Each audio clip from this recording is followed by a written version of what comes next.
हाँ देखिए, हम लोग लास्ट क्लास में फ्री बॉडी डायग्राम बनाना सीख रहे थे और ये अटैच्ड है। क्या है? अटैच्ड है। ठीक है, हमको फ्री बॉडी डायग्राम बनाना था इस स्मॉल एम मास वाले ब्लॉक का और इस कैपिटल एम मास वाले वेज का। तो सबसे पहले हम लोग ब्लॉक जैसा है वैसा ड्रॉ कर लेंगे। ब्लॉक ऐसा तिरछा है, किसी थीटा एंगल पे है, तो ठीक आप वैसे ही उसको ड्रॉ कर लीजिए। मास कितना है? एम है। अब आप बताइए वो कौन सा फोर्स है जो सबसे पहले ड्रॉ होगा? M g. वो हमेशा नीचे की तरफ आप ड्रॉ करिएगा। बहुत बढ़िया। बताइए ये सरफेस इस पर नॉर्मल कहाँ लगाएगा? इधर की तरफ लगाएगा। क्या ये ब्लॉक किसी धागे से बंधा है? जी हाँ, यहाँ इस धागे से बंधा है, तो धागा इधर ही ना टेंशन लगाएगा, तो इस पे एक और फोर्स लगेगा इधर की तरफ। कौन सा बताइए? Tension force. तो इस पर तीन फोर्सेस लग रही हैं। एक नॉर्मल हो गया, कौन सा हो गया? एक mg हो गया ग्रेविटेशनल फोर्स, और इधर की तरफ टेंशन हो गया। अब अगर हम वेज को ड्रॉ करें, वेज, और वेज के साथ ही अटैच्ड ये भी है, ये भी वेज का ही हिस्सा है ना, तो बताओ सबसे पहला फोर्स कौन सा लगेगा? नीचे की तरफ कैपिटल mg। ये भी दो सरफेस के साथ कांटेक्ट में है, एक तो इस ब्लॉक के सरफेस के साथ और दूसरा इस ग्राउंड के सरफेस के साथ। तो वेज ने ब्लॉक पर इधर नॉर्मल लगाया है, तो ब्लॉक वेज पर इधर नॉर्मल लगाएगा। क्लियर है? और ये बिल्कुल न्यूटन्स थर्ड लॉ के आधार पे हो रहा है। तो अगर वेज ने ब्लॉक पे एन नॉर्मल लगाया है, तो ब्लॉक भी वेज पे एन ही नॉर्मल लगाएगा। लेकिन ये जो सरफेस है वो इस वेज पे कहाँ नॉर्मल लगाएगा? ऊपर। परपेंडिकुलर टू दी सरफेस में दो ऑप्शंस आएंगे, या तो ऊपर नहीं तो नीचे। तो कहाँ लगेगा? ऊपर लगेगा। और इसको हम लोग कुछ एन डैश बोल दे। क्या एन डैश बोल दें? बहुत अच्छा। लेकिन एक और बात है, ये वेज भी तो धागे से अटैच्ड है।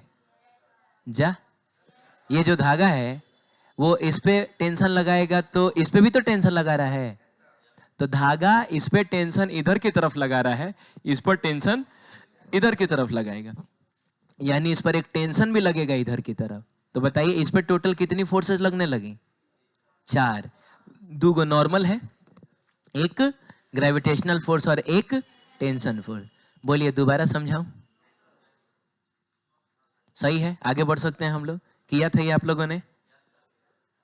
कहाँ किए? वो कहाँ है? दिखाओ हमको, ऐसे करके दिखाओ।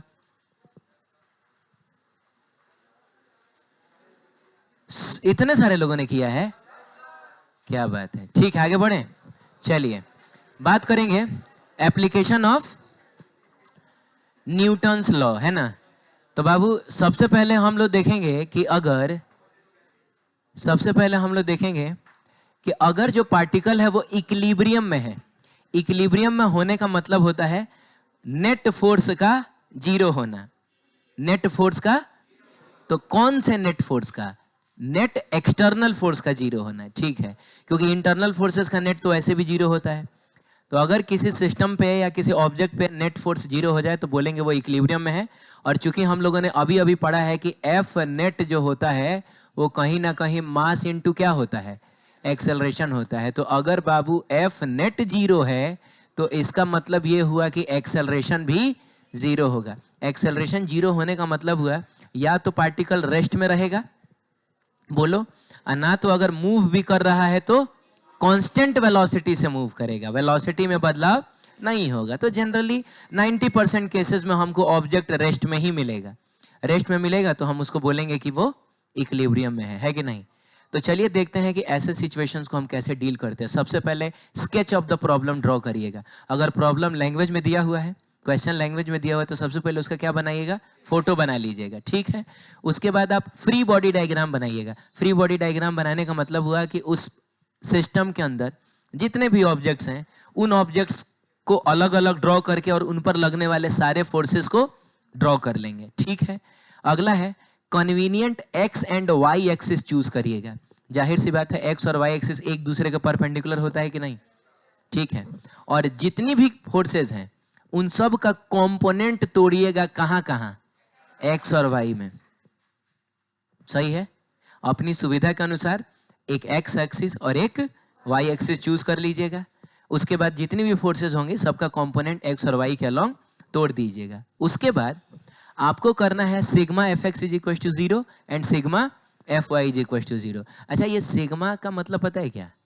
समेशन। बहुत बढ़िया। सिग्मा का मतलब, तो ये बस इतना बोल रहा है कि एक्स एक्सिस में जितनी भी फोर्सेस होंगी सबको जोड़ के किसे इक्वेट करा दीजिएगा।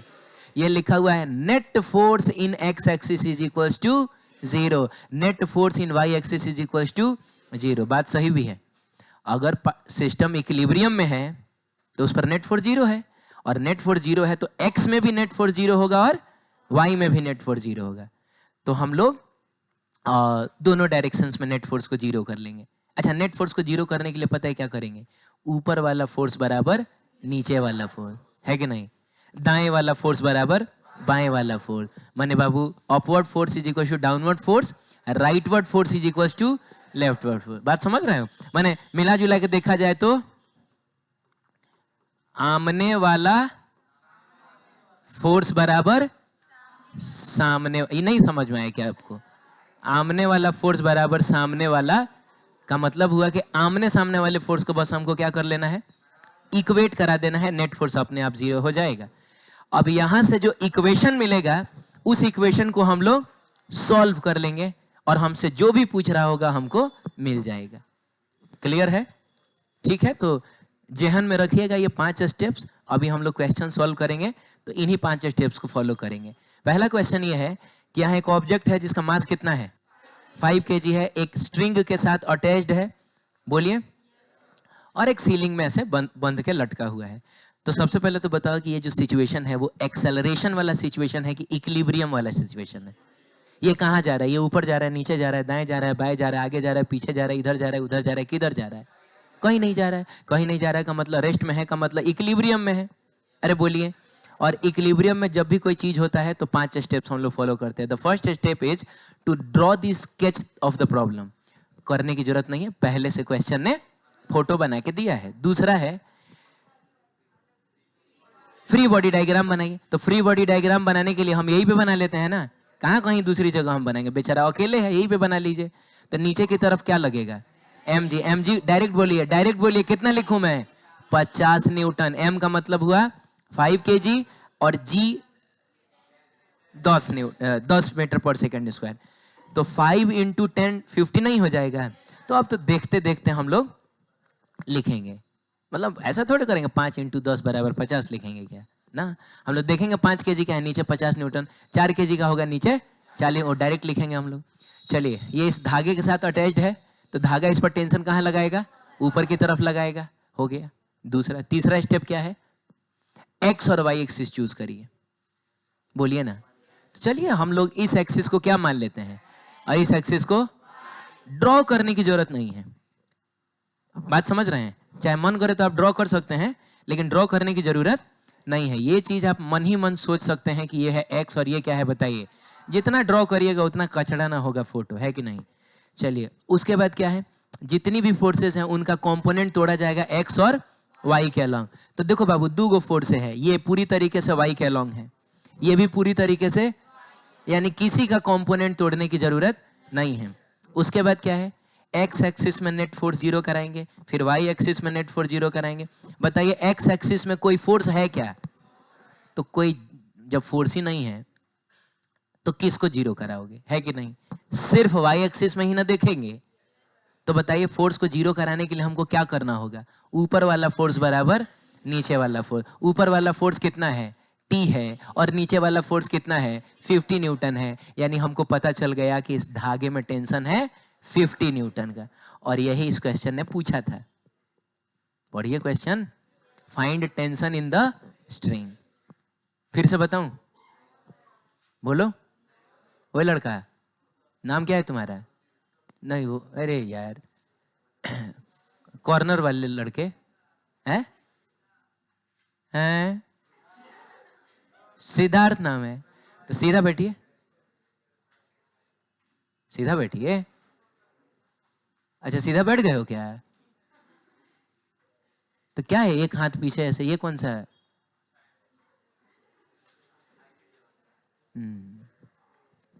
50 न्यूटन ना। मैं चाहूंगा कि इसका आंसर आप बताइए जल्दी से। 10 kg का ब्लॉक है, आपको बताना है ये सरफेस इस ब्लॉक पे कितना नॉर्मल लगा रहा है। क्या बात करते हो यार, ये मतलब मैंने अभी क्वेश्चन दिया और तुम्हारा आंसर आ गया क्या? बहुत बढ़िया। तो बताओ, स्केच ऑफ द प्रॉब्लम दिया हुआ है, फ्री बॉडी डायग्राम ड्रॉ करें। नीचे की तरफ कितना? mg। mg का मतलब हो गया 100 न्यूटन। ऊपर क्या लगेगा? इस सरफेस का नॉर्मल इस सरफेस का नॉर्मल इस ब्लॉक पे ऊपर ही ना लगेगा। तो फ्री बॉडी डायग्राम हो गया। एक्स और वाई एक्सिस चूज करना है, कर लीजिए। इसको आप एक्स मान लीजिए, इसको आप वाई मान लीजिए। कंपोनेंट तोड़ने की जरूरत है? कोई कंपोनेंट तोड़ने की जरूरत नहीं है, क्योंकि दोनों का दोनों फोर्स जो है पहले से किस एक्सिस के अलोंग पड़ा हुआ है? वाई एक्सिस के अलोंग पड़ा हुआ है कि नहीं? चलिए ठीक है। उसके बाद क्या किया जाए? एक्स एक्सिस में वाई एक्सिस में नेट फोर्स को जीरो कराया जाए। तो एक्स एक्सिस में तो कोई फोर्स है नहीं, सिर्फ वाई एक्सिस में नेट फोर्स को जीरो कराइए। उसके लिए आप ऊपर वाला फोर्स बराबर नीचे वाला फोर्स करिएगा। इसका मतलब नॉर्मल इज इक्वल टू हो जाएगा कितना? 100 न्यूटन। क्लियर? नहीं समझ में आया क्या? अरे 100 न्यूटन ही ना होगा। आया है तुम्हारा? कॉन्ग्रेचुलेशंस। ठीक है, यहां पे देखिए हमको क्या करना है। यहां पे हमको इन दोनों के बीच में लगने वाला नॉर्मल बताना है और इस धागे का टेंशन बताना है। पहले तो ये बताओ कि इक्विलिब्रियम वाला सिचुएशन है कि नहीं है? नहीं है, मतलब इस सिस्टम को छोड़ दिया जाएगा तो ये ब्लॉक कहां जाएगा? अच्छा नीचे चला जाएगा। ये इलास्टिक से बंधा हुआ है, कहां जाएगा? कहीं नहीं जाएगा यार। हाँ, धागा काट देंगे तब नीचे जाएगा, धागे से बंधा हुआ कहां कहीं जाएगा। तो इक्विलिब्रियम वाला है। तो सबसे पहले तो ये किया जाए कि फ्री बॉडी डायग्राम बनाया जाए। तो आइए इसका फ्री बॉडी डायग्राम बनाते हैं। ऐसा तिरछा है क्या ये? अरे बोलो जल्दी। ये 37 डिग्री है क्या? ये आपका ब्लॉक है क्या? और ब्लॉक का मास कितना है? 5 kg है क्या? तो इस पर सबसे पहले नीचे की तरफ ग्रेविटेशनल फोर्स तो लगेगा ना। तो ग्रेविटेशनल फोर्स आप लगाइए। आप चाहे तो यहां लगा सकते हैं, कहीं भी लगा सकते हैं, लेकिन मैं रेकमेंड करूंगा ना रहने दो, कहीं भी लगा लो, यहीं पे लगाओ। तो नीचे की तरफ कितना बताइए? 50 न्यूटन। ठीक है, इधर की तरफ क्या लगेगा बताइए? नॉर्मल लगेगा। अरे यार, ये इस पर इधर नॉर्मल नहीं लगाएगा क्या? और चूंकि ये ब्लॉक धागे से बंधा है तो इधर की तरफ क्या लगेगा? यानी इस ब्लॉक पर 3 फोर्सेस लग रही हैं। क्लियर है? अब हमको convenient x and y axis देखिए चूज करना है। बोलिए बोलिए। तो क्या है कि बाबू, इसको अगर हम लोग एक्स एक्सिस मान ले, इसको क्या मान ले? अगर हम वाई एक्सिस मान लें, है कि नहीं, तो हमको कितने फोर्सेस का कंपोनेंट तोड़ना पड़ेगा? 2 का। कौन कौन सा 2? एक तो यार इस नॉर्मल का तोड़ना पड़ेगा, सॉरी इस नॉर्मल का तोड़ना पड़ेगा, इधर और इधर। फिर उसके लिए ये वाला एंगल और ये वाला एंगल भी ढूंढना पड़ेगा। हालांकि वो उतना मुश्किल नहीं है, हम ढूंढ लेंगे। लेकिन इसका कंपोनेंट तोड़ना पड़ेगा और फिर इसका भी तो कंपोनेंट तोड़ना पड़ेगा। 2 लोगों का कंपोनेंट तोड़ना पड़ रहा है। अरे बोलो जल्दी। अच्छा, लेकिन अगर हम लोग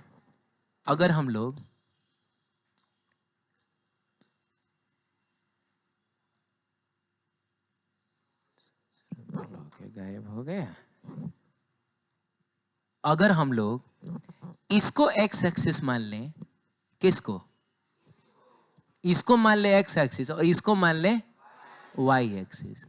ये देखो, क्या हम ऐसा कर सकते हैं?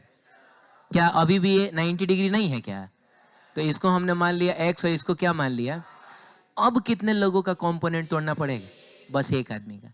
याद रखिएगा, मैंने कहा कि choose convenient x and y axis. Convenient का मतलब हुआ ना कि जिधर एक्स और वाई चूज करने से ज्यादा आसानी से क्वेश्चन सॉल्व हो जाए। और ज्यादा आसानी से तब क्वेश्चन सॉल्व होगा जब कम से कम कंपोनेंट तोड़ना पड़े। क्या बोल रहे हो? तो इसके लिए बाबू एक्स और वाई एक्सिस उधर चूज करना जिधर चूज करने से ज्यादा फोर्सेस कवर हो जाएं। तो अगर मैंने इसको और इसको एक्स वाई के रूप में चूज किया है, तो आपको नहीं लग रहा है कि टेंशन और नॉर्मल का कंपोनेंट नहीं तोड़ना पड़ेगा, कंपोनेंट तोड़ना पड़ेगा बस इस mg का। क्लियर है? अब चलिए एक बात मैं आपको बताता हूं जो अभी आप याद करेंगे और हमेशा याद रखेंगे। अगर मान लीजिए ये वाला एंगल कितना है, थीटा है, यहाँ पे कोई एक ब्लॉक पड़ा हुआ है, तो बाबू नीचे की तरफ क्या लगेगा? mg लगेगा ना? बोलिए जल्दी। ये थीटा है, ठीक है, ये थीटा है, तो ये कितना होगा?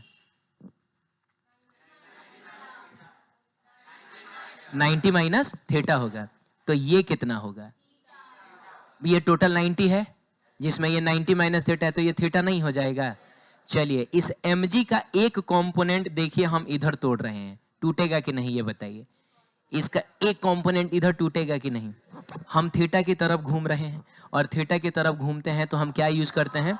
कॉस यूज करते हैं। तो ये हो जाएगा आपका mg कॉस थीटा, और एक कंपोनेंट इधर टूटेगा कि नहीं?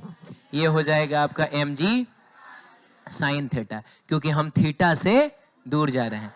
इसी चीज को तुमको याद रखना है। जब तक तुम गारंटी नहीं देते हो कि तुमको ये याद हो गया, मैं आगे बढ़ूंगा नहीं। बताओ, mg का इंक्लाइंड प्लेन के, इसको बाबू इंक्लाइंड प्लेन बोला जाता है। इंक्लाइंड का मतलब होता है झुका हुआ। अरे वो प्लेन झुका हुआ ना है, तो इंक्लाइंड प्लेन के अलोंग वाला कंपोनेंट कितना होता है? mg साइन थीटा होता है। और इंक्लाइंड प्लेन के परपेंडिकुलर वाला कंपोनेंट कितना होता है? तुमको याद हो गया? अलोंग वाला बोलो, अलोंग वाला बोलो, कितना होता है? mg अलोंग वाला, रे भाई, mg साइन थीटा, और परपेंडिकुलर वाला तुमको याद हो गया? हाँ, तो अब हम ये याद कर लेंगे, और बार बार हम लोग ऐसा कंपोनेंट तोड़ने, मैंने एंगल ढूंढ के कंपोनेंट नहीं तोड़ेंगे, ठीक है? तो अगला स्टेप है कि कंपोनेंट तोड़ा जाए। तो बताइए, इसका एक कंपोनेंट इधर की तरफ टूटेगा, उसको आप क्या लिखिएगा? तो काहे के लिए mg लिख रहे हो? डायरेक्ट 50 ही लिख लो। 50 साइन और कितना 30 से, और एक कंपोनेंट इधर की तरफ टूटेगा, वो कितना हो जाएगा? तो वो हो जाएगा 50 cos 37 डिग्री। हो गया, कंपोनेंट भी तोड़ लिया।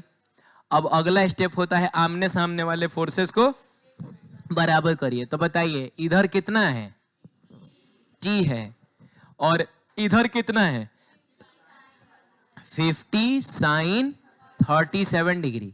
और आपको पता है कि अगर ये 3 होता है, ये 4 होता है, ये तो 3 के सामने वाला 37, 4 के सामने वाला 53 होता है ना?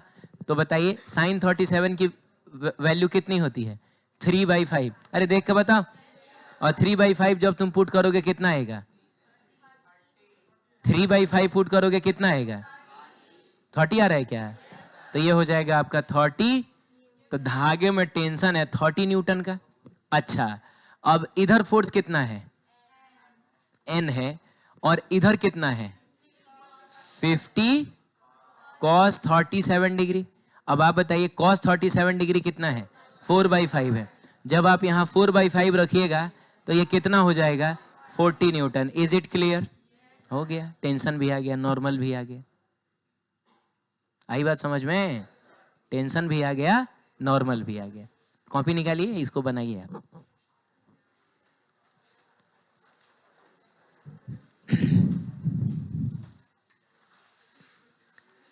छूकर मेरे मन को किया तूने क्या इशारा, बदला ये मौसम, आगे प्यारा जग सारा। छूकर मेरे मन को किया तूने क्या इशारा।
तुम लोग गजब ड्रॉ किया भाई।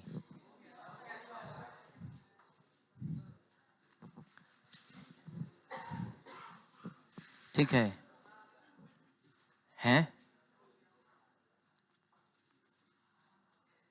बना क्या ये? दोबारा समझना है, आगे बढ़े क्या? चलिए ठीक है, ये एक ऐसा क्वेश्चन है जिसमें 3 धागे हैं। ठीक है, कितने धागे हैं? हाँ, जहां बंधा हुआ रहे ना वहां से बाबू धागा बदल जाएगा, हम दूसरा धागा मानेंगे। अब जैसे यही क्वेश्चन अगर ऐसे दिया होता कि ये सीलिंग होता, बोलो, ये दीवार होती और यहाँ एक पुली होता और पुली से ऐसे, हाँ इस तरीके से अगर कोई ऑब्जेक्ट लटका होता तो इस पूरे धागे को हम एक ही धागा मानते हैं। नहीं समझे? लेकिन इसको क्या हम लोग एक ही धागा मानेंगे क्या? इस पूरे को एक ही धागा मानेंगे? चाहे इस पूरे को एक ही धागा मानेंगे? नहीं, यहाँ पे टोटल 3 डिफरेंट धागे हैं। ठीक है, हमको पता करना है कि तीनों धागों में टेंशन कितना है। तो सबसे पहले काम करिए, इस 5 kg वाले का फ्री बॉडी डायग्राम बनाइए। नीचे की तरफ कितना आएगा बताइए? 50 न्यूटन आएगा। ऊपर की तरफ क्या होगा? टेंशन होगा। चलो इस टेंशन को हम लोग T1 कह देते हैं क्योंकि 3 धागे ना हैं। बोलो बाबू। चलो अब एक काम करते हैं, पहले तो इसके बारे में आप बताइए मुझको कि ये इक्विलिब्रियम में है कि एक्सेलरेशन में है, कैसा है ये? कहीं नहीं जा रहा है का मतलब हुआ ऊपर वाला फोर्स बराबर। अब डायरेक्ट करिए, अब उतना 75 गो स्टेप हम लोग थोड़े करने जाएंगे, अब आदत हो गई है ना कि क्या करना है। तो ऊपर वाला फोर्स बराबर नीचे वाला, यानी हमको पता चल गया कि इस धागे में तो टेंशन कितना है? 50 न्यूटन का है। क्लियर? अब चलिए इस पॉइंट का फ्री बॉडी डायग्राम बनाते हैं, है ना? चलिए इधर कहीं बना लेते हैं। तो बाबू सबसे पहले बताइए, इस पॉइंट पे नीचे की तरफ जो धागा जा रहा है वो कितना टेंशन लगाएगा? तो वो तो T1 ही ना लगाएगा। तो नीचे की तरफ लग रहा है T1, इधर की तरफ किस एंगल पे वो भी बता दीजिए, किस एंगल पे? 53 डिग्री के एंगल पे समथिंग T2 लिखा जाए कि इस धागे में टेंशन T2 है और इस धागे में टेंशन T3 है।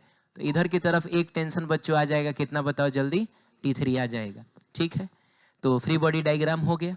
अब x and y axis choose कर लेते हैं। तो चूज क्या करना है, हमको दिख ही रहा है, इसको एक्स मान लेते हैं और इसको क्या मान लेते हैं? वाई मान लेते हैं। इसका और इसका कंपोनेंट तोड़ने की जरूरत नहीं है, कंपोनेंट टूटेगा बस किसका? इस T2 का। तो T2 का जो कंपोनेंट इधर टूटेगा वो हो जाएगा T2 cos 53 डिग्री और जो कंपोनेंट ऊपर टूटेगा वो होगा T2 sin 53 डिग्री। अब बस आमने सामने वाले फोर्स को इक्वेट करा ले। तो बताइए नीचे वाला फोर्स ऊपर वाला फोर्स कितना है? ऊपर वाला फोर्स कितना है? T2 sin 53 डिग्री और नीचे वाला फोर्स कितना है? T1 है। अब T1 की वैल्यू तो हमने निकाल रखा है, 50 न्यूटन है। तो हम लोग यहाँ पर T2 लिखेंगे और sin 53 डिग्री की वैल्यू होती है बच्चों 4/5 इज इक्वल टू कितना हो जाएगा? 50 न्यूटन। अब ये 5 ऊपर जाएगा, 4 नीचे जाएगा, है कि नहीं? और यहाँ से आपको T2 मिलने जा रहा है, कितना मिलने जा रहा है? हाँ, 250 डिवाइडेड बाई 4 का मतलब हो गया 125 डिवाइडेड बाई 2। ये आपका 62.5 आएगा, 62.5 आएगा। खैर ठीक है, आप इतना भी छोड़ दीजिएगा, काम चल जाएगा। सही है, आगे बढ़े हम लोग। अब देखिए अब क्या करें, ऊपर नीचे वाले फोर्स को तो इक्वेट करा लिया, दाएं बाएं वाले को इक्वेट करा लें। तो दाएं कितना है? T3 है और बाएं कितना है? T2 cos 53 डिग्री है कि नहीं? और cos 53 डिग्री की वैल्यू होती है 3/5। आप अपना ट्रायंगल बना के देखिएगा। तो ये हो जाएगा T3 और T2 की वैल्यू हमने निकाल रखा है, कितना है? 125 डिवाइडेड बाई 2। इतना न्यूटन में ही आंसर आएगा, लास्ट में लिख लेंगे। और cos 53 डिग्री कितना होता है? 3/5। आंसर ऑब्वियसली किस में होगा? न्यूटन में होगा। तो यहाँ से देखिए आपको T3 मिलने जा रहा है कितना? बोलिए बोलिए। अरे ऐसे ये कट जाएगा। हाँ 75/2 आ रहा है क्या? 37.5 हो जाएगा तब। तो ये हो जाएगा 75 डिवाइडेड बाई 2 न्यूटन। क्लियर है? चलिए ठीक है, तो हमने T1 भी निकाल दिया, हमने T2 भी निकाल दिया और हमने T3 भी निकाल दिया। ठीक है, एक थियरम होता है, उसको कहा जाता है लैमीज थियरम। क्या बोलते हैं? लैमीज थियरम। ठीक है, बहुत लोग ये बताता है लेकिन मैं इसको कभी प्रीफर नहीं करता। मेरे लिए लैमीज थ्योरम कोई बहुत अट्रैक्शन वाली चीज नहीं है, इवन मैंने उसमें दिया भी नहीं, लेकिन मैं आपको बता देता हूँ। लैमीज थ्योरम कहता है कि अगर मान लीजिए कि किसी पॉइंट से होके 3 फोर्सेस जा रही हों, ये फोर्स है F1, ये फोर्स है और ये फोर्स है F3। F1 के सामने वाले एंगल को अगर हम अल्फा कह दें, F2 के सामने वाले एंगल को अगर हम बीटा और F3 के सामने वाले एंगल को हम लोग गामा कह दें, तो बाबू साइन अल्फा, साइन क्या डिवाइडेड बाई F1 इक्वल होगा sign beta divided by beta के सामने वाला कौन सा है F2, और ये इक्वल होगा sign gamma divided by gamma के सामने वाला कौन है F3 के। ठीक है, तो अगर आपको एंगल्स पता है और कोई भी एक फोर्स पता है तो आप बाकी सारे फोर्सेस निकाल सकते हैं। आप इस चीज को कहीं लिख लीजिए, किताब में ही कहीं लिखिए।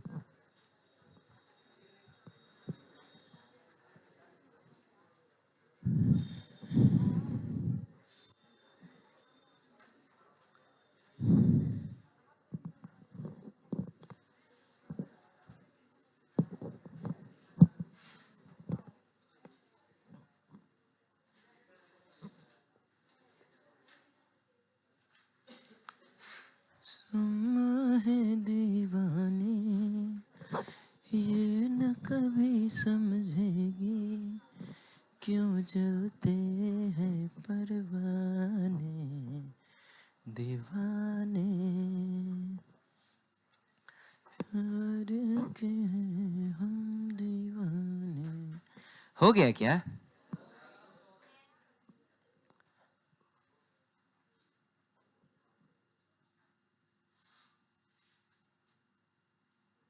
अरे जल्दी करो यार।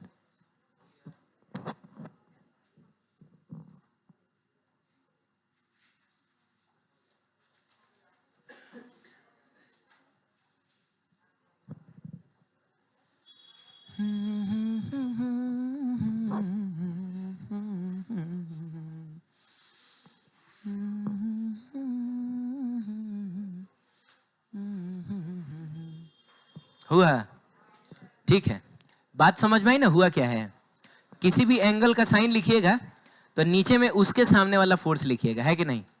Sine alpha by F1, sign beta by F2, sign gamma by F3, और ये सब आपस में इक्वल होगा। हम चाहें तो इससे भी इस वाले क्वेश्चन को सॉल्व कर सकते हैं।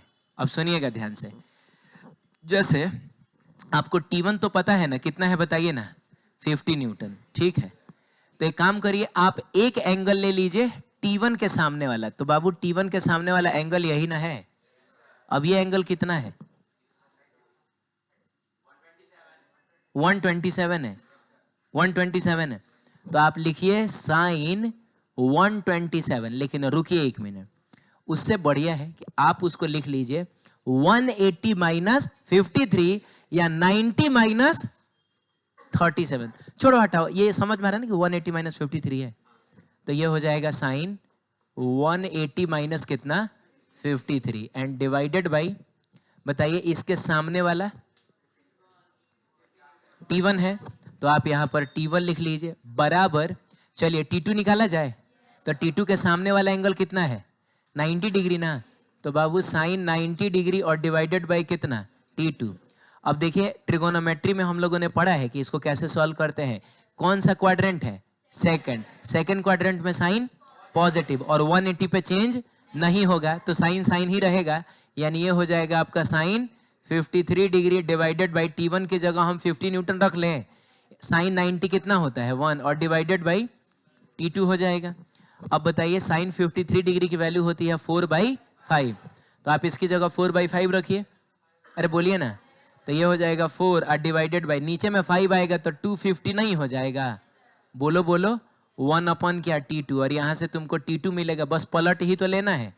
तो 250/4 का मतलब हुआ 125/2 न्यूटन। तो कुछ इस तरीके से हमको ये वाला रिजल्ट मिल गया। कहाँ गया ये वाला रिजल्ट? नहीं मिला? चलिए अब देखिए, आपको T1 पता है, अब आपको T2 भी पता है, तो आप T3 निकाल सकते हैं ना।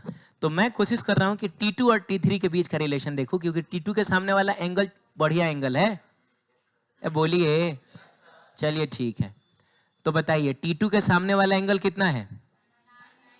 अगेन हम लोग यूज करने जा रहे हैं साइन कितना 90 डिग्री डिवाइडेड बाई T2 लिखोगे, अरे बोलो बाबू, और T2 की जगह पे हम इसको पुट कर लेंगे बाद में, डिवाइडेड बाई T3, सॉरी हाँ ठीक है, T3 के सामने वाला एंगल कितना है? तारा 143 डिग्री। तो ऐसा 90 प्लस 53 बोलो ना, 143 143 के बोलो कितना? हाँ साइन कितना बोलो जल्दी? 90 प्लस 53। समझ में आ रहा है? उस सब चीज से देखिए हम लोगों को बचना है। और नीचे में क्या रहेगा? T3। अब क्या साइन 90 प्लस 53 डिग्री की वैल्यू आप निकाल सकते हैं? कौन सा क्वाड्रेंट है? साइन पॉजिटिव रहेगा, लेकिन 90 डिग्री पे चेंज हो जाता है, तो ये बन जाएगा cos 53 डिग्री। हो जाएगा, तो cos 53 डिग्री की वैल्यू डाल लीजिएगा। यहाँ पर आप साइन 90 की वैल्यू कितनी होती है? 1। T2 की वैल्यू ये डाल लीजिएगा, आपको T3 मिल जाएगा। आप समझ रहे हैं? हाँ, तो इस तरीके से भी हम इसको बना सकते हैं। ठीक है, दूसरा मेथड हो गया ये आपका। क्या चाह रहे हो, मैं करके बताऊं क्या उसको? क्या मैं T3 इतना ला के दिखाऊं क्या तुमको? अरे हो जाएगा ना? हाँ, लेकिन फिर भी मेरे लिए प्रीफर्ड मेथड जो रहेगा वो यही वाला है। कंपोनेंट तोड़िए, आमने सामने वाले फोर्स को इक्वेट कराइए, आपको आंसर मिल जाएगा। ठीक है,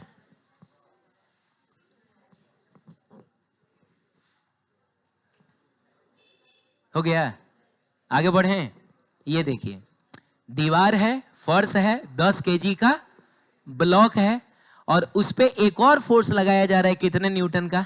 10 न्यूटन का, जो कि हॉरिजॉन्टल से 30 से। मान लो कि शांत रहो, मान लो कि कोई बक्सा रखा हुआ है एकदम दीवार से सटा के, हम जाके पैर से उसको धक्का दे रहे हैं, ऐसा ही सिचुएशन है। तो हमसे पूछ रहा है कि बताइए दीवार इस पर कितना नॉर्मल लगाएगा और फर्श इस पर कितना नॉर्मल लगाएगा। तो स्केच ऑफ द प्रॉब्लम तो दिया हुआ है, फ्री बॉडी डायग्राम ड्रॉ कर लें। तो आइए फ्री बॉडी डायग्राम हम कहीं इधर ड्रॉ करते हैं। ये रहा हमारा ब्लॉक, कितने केजी का? 10 केजी का, जिस पे नीचे की तरफ लगेगा कितने न्यूटन का फोर्स? बताइए। दीवार जो है वो नॉर्मल इधर ही ना लगाएगा, तो चलिए उस नॉर्मल को हम लोग कुछ N1 कह देते हैं। ठीक है, बताइए। हाँ, फर्श किधर नॉर्मल लगाएगा? ऊपर की तरफ लगाएगा। उस नॉर्मल को हम लोग कह देते हैं, अरे हम लोग N2 कह देते हैं ना।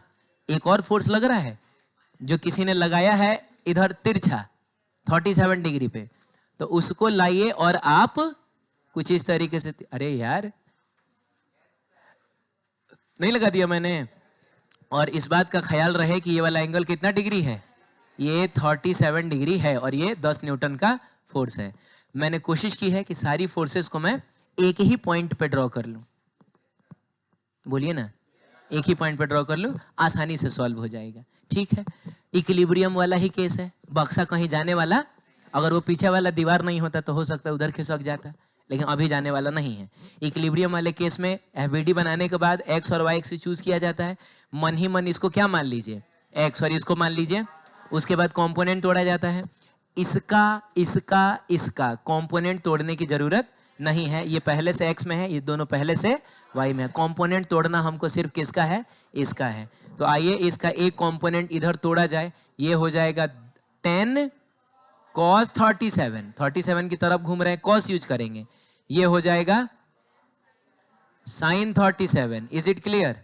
अच्छा लगे हाथ तो बताना दो ये कितना आ रहा है। cos 37 की वैल्यू होती है 3/5।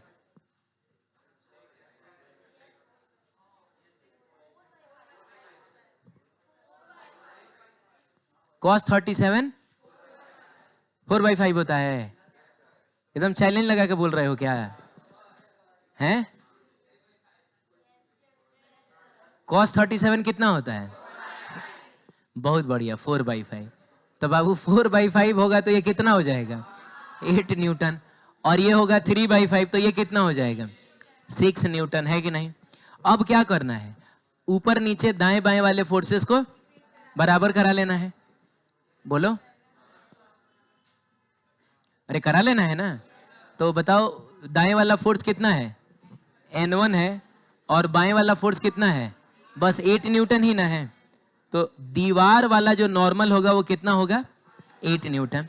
बताइए ऊपर वाला फोर्स कितना है, N2 है, और नीचे वाला फोर्स कितना है, 100 प्लस नीचे में 2 फोर्स लग रहा है, दोनों को लिखना होगा आपको, तो ये हो जाएगा 106 न्यूटन, 106 न्यूटन।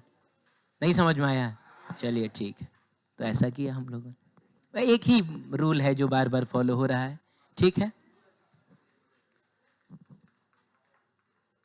कॉपी में बना, इसको कॉपी में बना।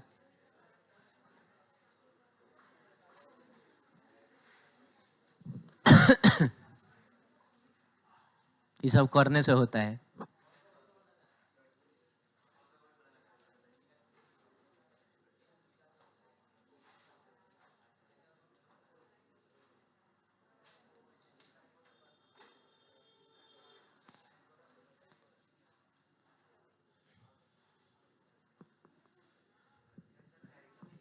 क्या बाबू, क्या फोर्स का डायरेक्शन?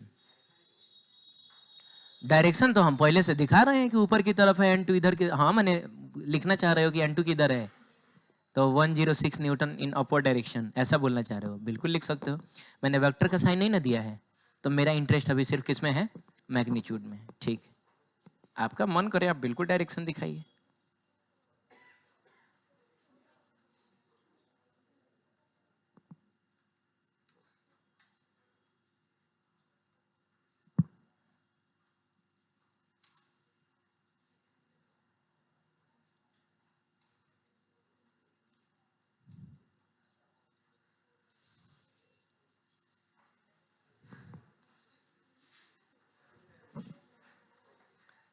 क्या हुआ?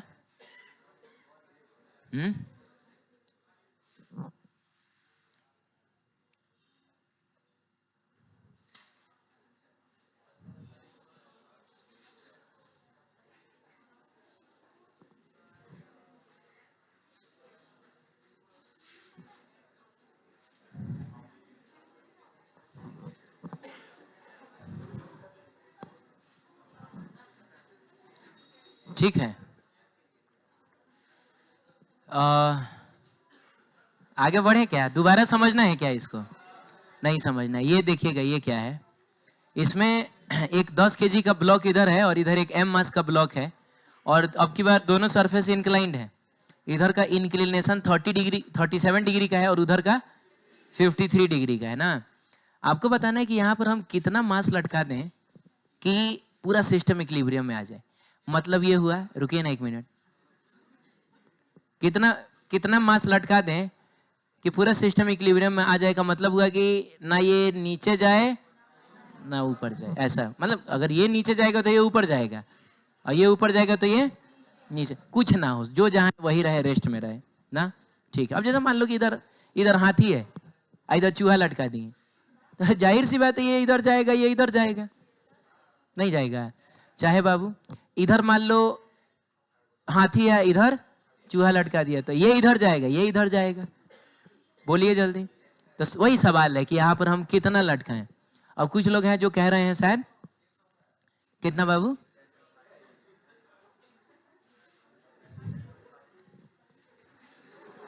तुम लोग मेरे साथ मजाक करता है ना। हाँ,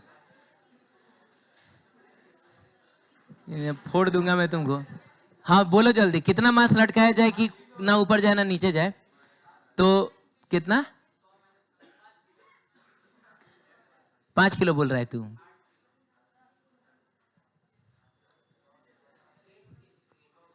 ठीक है, कोई बात नहीं, हम इसको सॉल्व करते हैं, ठीक है। सबसे पहले बताइए कि ये जो सिचुएशन है वो इक्विलिब्रियम वाला है कि एक्सेलरेशन वाला है? इक्विलिब्रियम वाला है। कुछ ऐसा मास यहाँ रख देना है कि सिस्टम इक्विलिब्रियम में रहे ना। अरे बोलो जल्दी। तो हम सबसे पहले तो दोनों का फ्री बॉडी डायग्राम बना ले।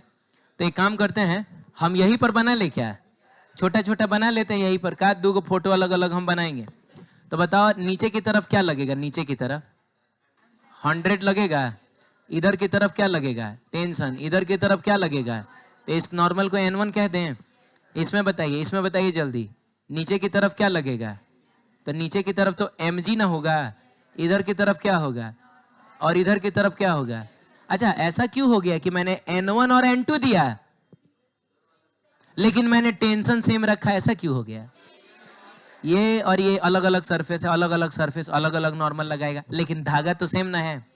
तो थ्रू आउट द धागा टेंशन जो होगा वो सेम होगा। चलिए, ये बात समझ में आ गई आपको। अगला स्टेप होता है कंपोनेंट्स तोड़ने का। बोलो। तो हम लोग एक काम करते हैं ना, इसको x मान लेते हैं और इसको y मान लेते हैं, तो कंपोनेंट सिर्फ इसी का ना तोड़ना पड़ेगा। तो इसका एक कंपोनेंट रे बाबू जो इधर टूटेगा वो कितना होगा? mg mg mg sine theta. mg का मतलब कितना हो गया?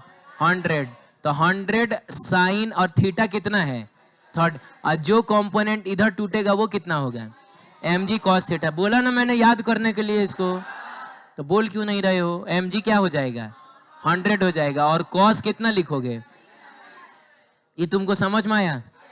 अब यहाँ पर हमको कंपोनेंट तोड़ना है, तो यहाँ पर हम एक काम करते हैं, इसको मान लेते हैं x, इसको मान लेते हैं तो मिला जुला के ना कंपोनेंट दो डायरेक्शन में तोड़ा जाता है, एक इंक्लाइंड के अलोंग और एक इंक्लाइंड के परपेंडिकुलर। तो इसका जो कंपोनेंट इधर टूटेगा, mg का जो कंपोनेंट इधर टूटेगा उसके लिए अब क्या लिखिएगा? mg साइन ना लिखा जाता है, साइन और कितना 53 डिग्री, और बाबू जो कंपोनेंट इधर टूटेगा वो हो जाएगा mg cos 53 डिग्री। ये कुछ कुछ बुझा रहा है आपको? अब बस आमने सामने वाले फोर्स को इक्वेट तो कराना रह गया है। तो बताइए इधर कौन है? इधर N1 है, तो N1 इज इक्वल्स टू इधर कौन है? तो 100 cos 37, और cos 37 होता है 4/5। 4/5 आप यहाँ पर रख दीजिएगा तो N1 कितना मिल जाएगा? अरे 80 न्यूटन नहीं मिल जाएगा, 4/5 ना बाबू, कहाँ से 60 आएगा? cos 37 4/5 होता है। हाँ, तो हमने देखो तो नॉर्मल निकाल दिया, इन दोनों के बीच का नॉर्मल निकाल दिया कि नहीं? अब बताइए इधर कितना फोर्स है? इधर कितना है? T है। सुनो सुनो, तुम जाओ बाहर जाओ, तुम हाँ हाँ हाँ चल जाओ बाहर। तू एक हफ्ता क्लास नहीं करेगा, तुम जाओ बाहर, अभी मेरा मूड खराब हो जाएगा, हमेशा के लिए निकाल देंगे। जाओ अभी।